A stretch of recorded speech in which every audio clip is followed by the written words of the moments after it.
കഴിഞ്ഞ 5 പതിറ്റാണ്ടിലെ ബീഹാറിന്റെ രാഷ്ട്രീയ ചരിത്രം ലാലു പ്രസാദ് യാദവിന്റെയും നിതീഷ് കുമാറിന്റെയും കൂടിയാണ്.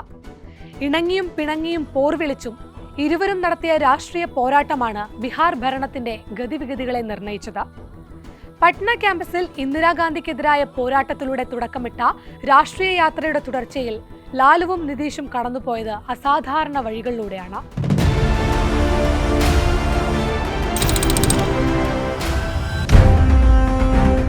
1970-കളിൽ പട്നയിൽ വിദ്യാർത്ഥി രാഷ്ട്രീയ കാലത്താണ് ലാലുവും നിതീഷും തമ്മിൽ കണ്ടുമുട്ടുന്നത്.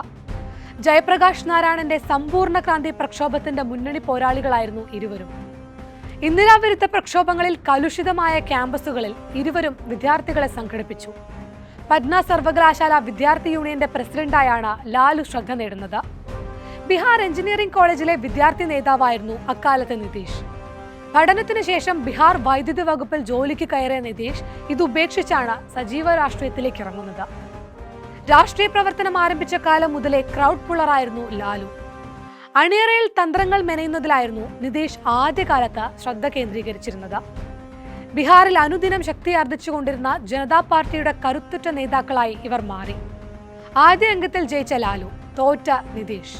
ഒരേ വർഷമാണ് ലാലുവും നിതീഷും തെരഞ്ഞെടുപ്പ് ഗോതയിലേക്ക് ഇറങ്ങുന്നത്. ലാലു ഉജ്ജ്വല വിജയം നേടിയപ്പോൾ നിതീഷ് കന്നി മത്സരത്തിൽ പരാജയപ്പെട്ടു. 1977-ലെ ലോക്സഭാ തെരഞ്ഞെടുപ്പിൽ ചാപ്ര മണ്ഡലത്തിൽ നിന്നും ജയിക്കുമ്പോൾ ലാലുവിന് പ്രായം 29 വയസ്സ് മാത്രം. ഇന്ദിരാവിരുദ്ധ തരംഗം ആഞ്ഞടിച്ച തെരഞ്ഞെടുപ്പിൽ 3.73 ലക്ഷം വോട്ടുകളുടെ വിജയം ബീഹാർ രാഷ്ട്രീയത്തിൽ ലാലുവിനെ ശ്രദ്ധേയനാക്കി. എന്നാൽ അതേ വർഷം നടന്ന നിയമസഭാ തെരഞ്ഞെടുപ്പിൽ ഹർനത് മണ്ഡലത്തിൽ നിതീഷ് പരാജയപ്പെട്ടു.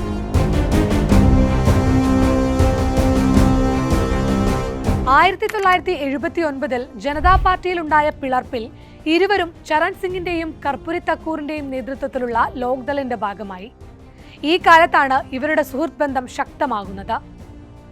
1980-ലെ ലോക്സഭാ തെരഞ്ഞെടുപ്പിൽ ചാപ്രയിൽ പരാജയപ്പെട്ടതോടെ ലാലുവും സംസ്ഥാന രാഷ്ട്രീയത്തിലേക്ക് കളം മാറി.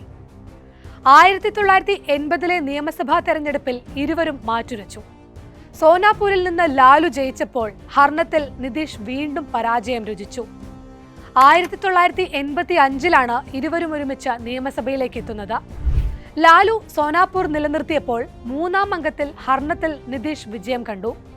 ബീഹാറിന്റെ ചരിത്രത്തിൽ ഏറ്റവും കൂടുതൽ കാലം മുഖ്യമന്ത്രിയായ നിതീഷിന് ആദ്യ വിജയത്തിനായി 3-ാം മത്സരം വരെ കാത്തിരിക്കേണ്ടി വന്നു എന്നതും ശ്രദ്ധേയം. ലാലുവിനെ മുഖ്യമന്ത്രിയാക്കിയ നിതീഷ് 1985-ലെ നിയമസഭാ തെരഞ്ഞെടുപ്പിൽ 324 സീറ്റുകളിൽ 196 സീറ്റുകളിലും ജയിച്ച കോൺഗ്രസ് അധികാരം നിലനിർത്തി. ലോക്ദളിന് 46 സീറ്റ് മാത്രമേ അന്ന് നേടാൻ കഴിഞ്ഞുള്ളൂ. ലാലു പ്രസാദ് യാദവ് പ്രതിപക്ഷ നേതാവായി. 1986-ൽ ലോക്ദളും ജനതാ പാർട്ടിയും ലയിച്ചതോടെ ഇരുവരും ജനതാദളിന്റെ ഭാഗമായി. പിന്നാലെ ബർഹിൽ നിന്നും നിതീഷ് ലോക്സഭയിലേക്ക് എത്തി. 1990-ലെ നിയമസഭാ തെരഞ്ഞെടുപ്പിൽ സംസ്ഥാനത്ത് കോൺഗ്രസ് തകർന്നടിഞ്ഞു. 122 സീറ്റ് നേടി ജനതാദൾ ഏറ്റവും വലിയ ഒറ്റകക്ഷിയായി. ഭൂരിപക്ഷമായ 163 നേടാനായില്ലെങ്കിലും CPI-യും CPIM-ഉം JMM-ഉം ചില സ്വതന്ത്രരും പുറത്തുനിന്ന് പിന്തുണച്ചതോടെ ജനതാദളിന് സർക്കാരുണ്ടാക്കാൻ കഴിഞ്ഞു. എന്നാൽ ആര് മുഖ്യമന്ത്രിയാകണമെന്ന കാര്യത്തിൽ പാർട്ടിയിൽ ഭിന്നത രൂക്ഷമായി. 3 പ്രബല വിഭാഗങ്ങൾ തങ്ങളുടെ മുഖ്യമന്ത്രി സ്ഥാനാർത്ഥികളുമായി രംഗത്തെത്തി. റാം സുന്ദർ ദാസിനെ മുഖ്യമന്ത്രിയാക്കണമെന്ന ആവശ്യവുമായി VP സിംഗ് വിഭാഗം രംഗത്തെത്തി. ഉപപ്രധാനമന്ത്രിയായിരുന്ന ദേവിലാൽ ലാലു പ്രസാദ് യാദവിനെ പിന്തുണച്ചു. പ്രധാനമന്ത്രിയായിരുന്ന ചന്ദ്രശേഖറിന്റെ സ്ഥാനാർത്ഥിയായി രഘുനാഥ് ഝായും മത്സരിച്ചു. MLA-മാർക്കിടയിൽ നടന്ന ആവേശകരമായ വോട്ടെടുപ്പിൽ ലാലുവിന് 3 വോട്ടുകളുടെ വിജയം.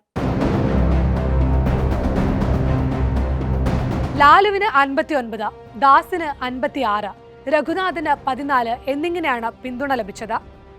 രഘുനാഥിന് ലഭിച്ച വോട്ടുകളാണ് ദാസിനെ മറികടന്ന് മുഖ്യമന്ത്രിയാകാൻ ലാലുവിനെ സഹായിച്ചത്. ലാലുവിന്റെ ആവശ്യപ്രകാരമാണ് ചന്ദ്രശേഖർ സ്ഥാനാർത്ഥിയെ നിർത്തിയതെന്നും ഇതിനു പിന്നിൽ താനായിരുന്നുവെന്നും നിതീഷ് പിന്നീട് അവകാശപ്പെട്ടിരുന്നു. അക്കാലത്തെ മാധ്യമപ്രവർത്തകരും ജനതാദളിലെ ചില നേതാക്കളും നിതീഷിന്റെ വാദങ്ങളെ ശരിവെക്കുന്നുമുണ്ട്.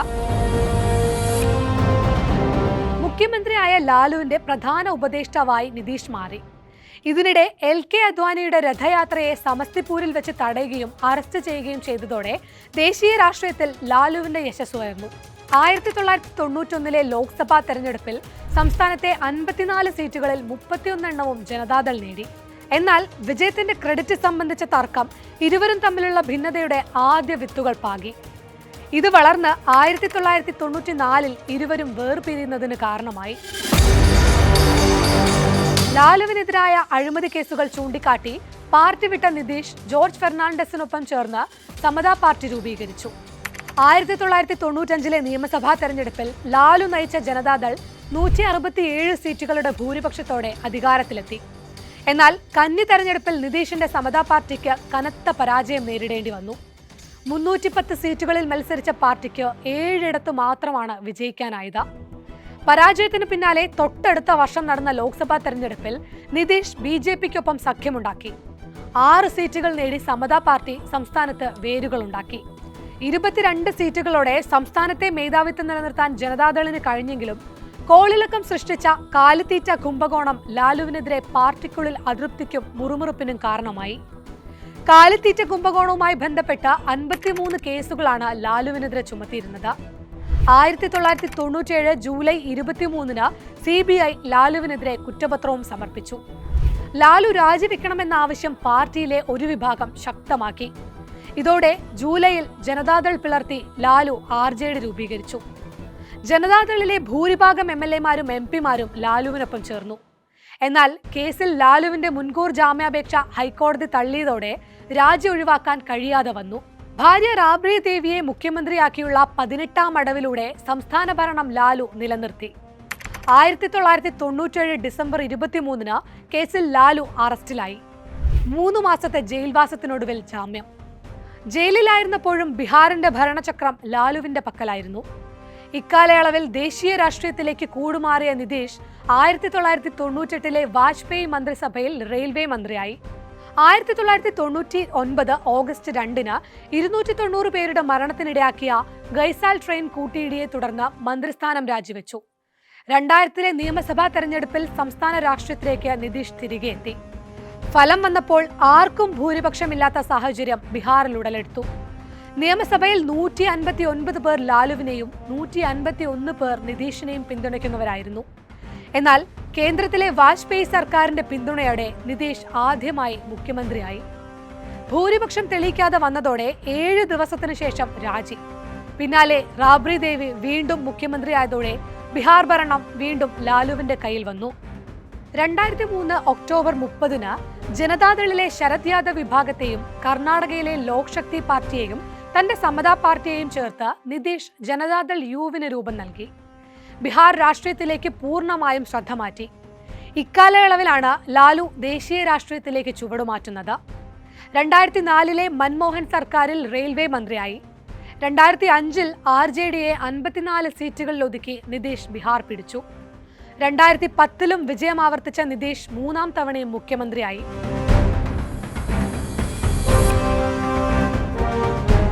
2013 രാഷ്ട്രീയ കേന്ദ്രങ്ങളെ ഞെട്ടിച്ചുകൊണ്ട് നിതീഷ് NDA വിട്ടു. നരേന്ദ്രമോദിയെ പ്രധാനമന്ത്രി സ്ഥാനാർത്ഥിയായി ഉയർത്തിക്കാട്ടിയ തെരഞ്ഞെടുപ്പിനെ നേരിടാനുള്ള BJPയുടെ നീക്കത്തിൽ പ്രതിഷേധിച്ചായിരുന്നു ഇത്. 20 വർഷങ്ങൾക്ക് ശേഷം നിതീഷിന്റെയും ലാലുവിന്റെയും ഒത്തുചേരലിലാണ് ഇത് കലാശിച്ചത്. 2015 നിയമസഭാ തെരഞ്ഞെടുപ്പിൽ RJDയും JDUവും ചരിത്രത്തിലാദ്യമായി സഖ്യത്തിലായി. 2014 ലോക്സഭാ തെരഞ്ഞെടുപ്പ് വിജയത്തിന് തിളക്കത്തിലായിരുന്ന BJPയെ ഞെട്ടിച്ച സഖ്യം മിന്നും വിജയം നേടി. നിതീഷ് വീണ്ടും മുഖ്യമന്ത്രിയായപ്പോൾ ലാലുവിന്റെ മകൻ തേജസ്വി ഉപമുഖ്യമന്ത്രിയായി. എന്നാൽ സഖ്യത്തിന് അധികം ആയുസ്സുണ്ടായിരുന്നില്ല. നിതീഷും തേജസ്വിയും തമ്മിൽ ഭിന്നത രൂക്ഷമായത് സർക്കാരിന്റെ പ്രവർത്തനങ്ങളെ ബാധിച്ചു. 2017 സഖ്യം വിട്ട നിതീഷ് വീണ്ടും NDAയ്ക്കൊപ്പം ചേർന്ന് മുഖ്യമന്ത്രി സ്ഥാനത്ത് തുടർന്നു. 2020 നിയമസഭാ തെരഞ്ഞെടുപ്പിൽ NDA അധികാരം നിലനിർത്തിയതോടെ നിതീഷ് വീണ്ടും മുഖ്യമന്ത്രിയായി. 2022 BJPയുമായി തെറ്റിയ നിതീഷ് വീണ്ടും RJDയ്ക്കൊപ്പം ചേർന്നു. അപ്പോഴും മുഖ്യമന്ത്രി പദവിയിൽ നിതീഷ് തുടർന്നു. പിന്നീട് 2024 ജനുവരിയിൽ വീണ്ടും NDAയുടെ ഭാഗമായി. അപ്പോഴും മുഖ്യമന്ത്രി പദവി നിതീഷ് കൈവശം വെച്ചു. നിരന്തര മുന്നണി മാറ്റങ്ങൾ നിതീഷിന്റെയും JDUവിന്റെയും ജനപ്രീതി കുറച്ചു. ഇത്തവണ മത്സരിക്കുന്നത് തുല്യമായ സീറ്റുകളിലാണെങ്കിലും മുന്നണിയിൽ BJPക്ക് താഴെയാണ് JDUവിന്റെ സ്ഥാനം. ആരോഗ്യ പ്രശ്നങ്ങളും നിതീഷിന്റെ രാഷ്ട്രീയ ജീവിതം ക്ലൈമാക്സിനോട് അടുക്കുന്നു എന്ന് വ്യക്തമാക്കുന്നു. കാലിത്തീറ്റ കുംഭകോണത്തിലെ ആദ്യ കേസിൽ 2013 5 വർഷം തടവ് ശിക്ഷ ലഭിച്ചതോടെ തെരഞ്ഞെടുപ്പുകളിൽ മത്സരിക്കുന്നതിൽ ലാലു അയോഗ്യനാക്കപ്പെട്ടിരുന്നു. വിവിധ കേസുകളിൽ 30 വർഷത്തിലേറെ തടവ് ശിക്ഷ ലഭിച്ചിട്ടുള്ള ലാലു നിലവിൽ ജാമ്യത്തിലാണുള്ളത്. അനധികൃത സ്വത്ത് സമ്പാദനത്തിലുൾപ്പെടെ വേറെയും കേസുകളുണ്ട്. അതിനാൽ ഏത് സമയവും ജയിലിലേക്ക് മടങ്ങേണ്ടി വരുമെന്ന അവസ്ഥയുമുണ്ട്. മക്കളായ തേജ് പ്രതാപും തേജസ്വിയും തമ്മിലുള്ള പടലപ്പിണക്കങ്ങളും വയസ്സാംകാലത്ത് ലാലുവിന് തലവേദനയാണ്. BJPയോട് ഇതുവരെയും കൂട്ടുകൂടാത്ത ഏക സോഷ്യലിസ്റ്റ് നേതാവെന്ന പ്രതിച്ഛായയും ജനകീയതയുമാണ് ലാലു പ്രസാദ് യാദവ് എന്ന നേതാവിനെ ബീഹാർ രാഷ്ട്രീയത്തിൽ പ്രസക്തനാക്കുന്നത്.